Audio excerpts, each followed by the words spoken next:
हम सब ने अपनी हिस्ट्री टेक्स्ट बुक्स में इंडस वैली सिविलाइजेशन के बारे में कितना कुछ पढ़ा है ना। बट डू यू थिंक कि अभी बहुत कुछ है जो कि शायद से हम नहीं जानते। आज हम यही डिस्कस करेंगे और शायद से सुपर एडवांस्ड और मिस्टीरियस सिविलाइजेशन के बारे में आपकी क्यूरियोसिटी बढ़ा दे।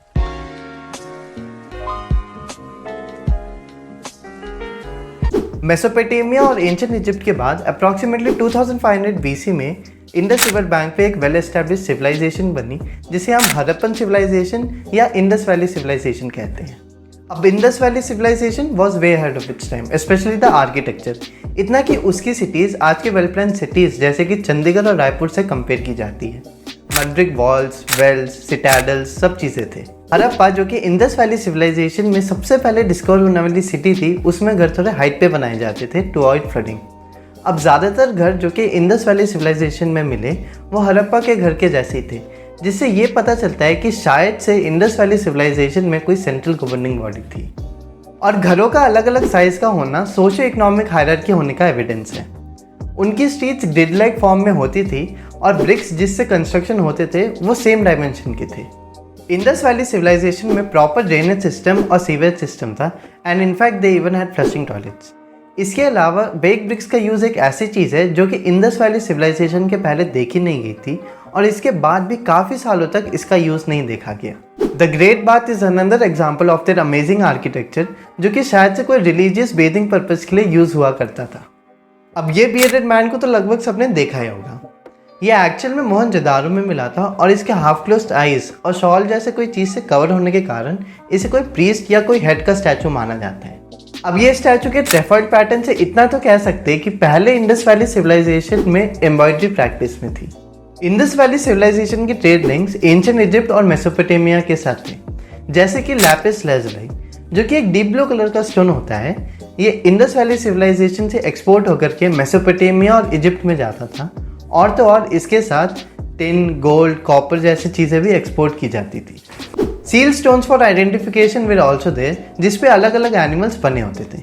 यहाँ पे दो बहुत ही इंटरेस्टिंग चीज़ें हैं। पहले कि इनमें से बहुत सारे सील्स पे यूनिकॉर्न जैसा कोई क्रीचर बना होता था और दूसरा कि इनमें से कोई भी सील पे हॉर्स नहीं बना होता था। इनफैक्ट हॉर्स होने का कोई कॉन्क्रीट एविडेंस भी नहीं है, जिससे ये कह सकते हैं कि Indus valley civilization horse based नहीं थी अनलाइक अदर सेटलमेंट्स।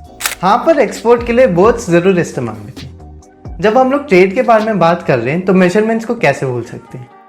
तो इंडस वैली सिविलाइजेशन के पास प्रॉपर मेजरमेंट सिस्टम था जिसकी झलक हम लोग इंडिया में काफ़ी बात तक देख सकते हैं, जैसे कि 16 आना इज इक्वल टू 1 रुपी। इधर जो आना है वो ब्रिटिश इंडिया में यूज़ होने वाला एक करेंसी का यूनिट है।